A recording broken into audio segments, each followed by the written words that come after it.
In this video, English winners, you are going to learn about gap fillers that you can use at the beginning and at the ends of sentences. Gap fillers. We use them all the time. We use them to give ourselves time to think of the right way to say something, and we also use them to give other people time to understand what we are saying. Sometimes we use them to give more people time when English is not their first language. So gap fillers are very useful, and there are a lot of gap fillers.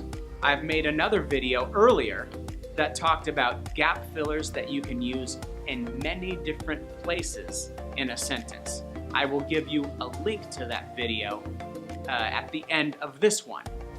Until then, we're going to cover gap fillers like so, now, and then things you say at the end of a sentence like right or really. So those are what we're going to discuss in this video. Before we begin, please like, share, and subscribe to this channel. It will help grow the channel to the top of the English YouTube learning community. Before we begin, also, a quick reminder. As we go over these gap fillers, I invite you to pause the video, repeat the sentences, and maybe try making your own sentences using these gap fillers. And write those sentences down in the comments below.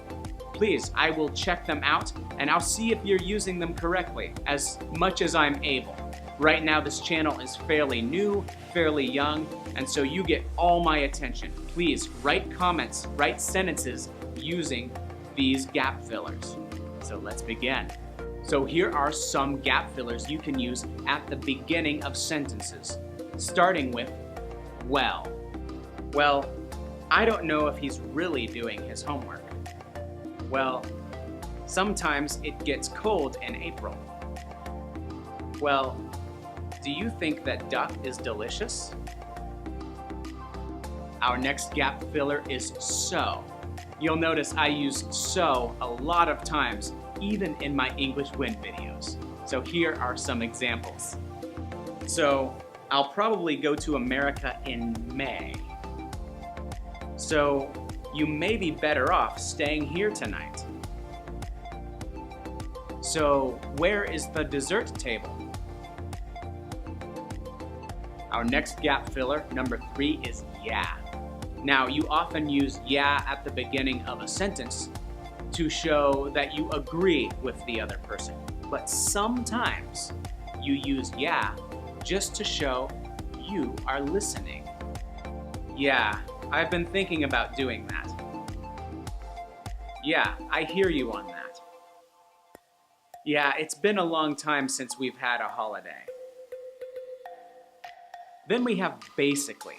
We use basically at the beginning of a sentence to show that we understand a situation, that we can crystallize it in a clear, simple way.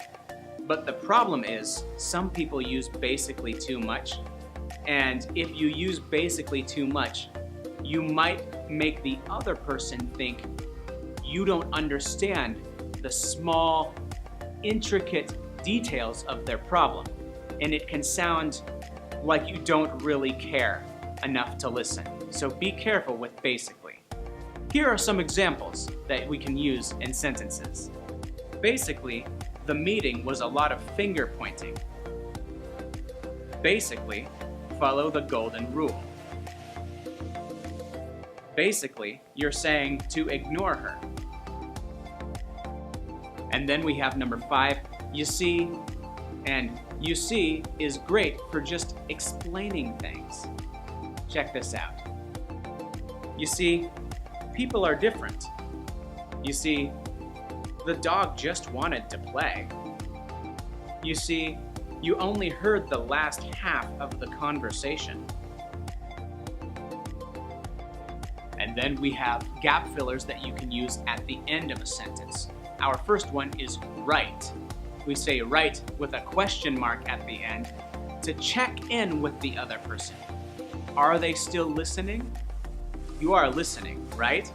And then you better be saying yes or no. So then I know you're listening. So that's how we use right. Here are some examples. It seems like a good idea, right?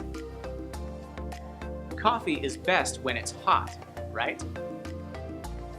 If you don't like it, you don't have to watch, right?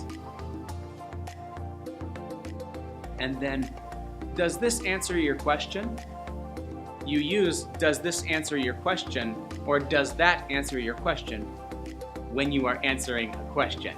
However, don't use it too many times because it will sound like you're trying to get the other person to stop talking. So use it just a little bit, sometimes. I think it depends on the situation. Does that answer your question? You'll want to spend time preparing your field in the winter when you're not using it. Does that answer your question? Men want respect and women want love. Does that answer your question? Number 3 is I think. You use I think when you're giving your opinion on things. It's easy, I think. The country is divided, I think. We're making good progress, I think. Our last English-speaking filler is really.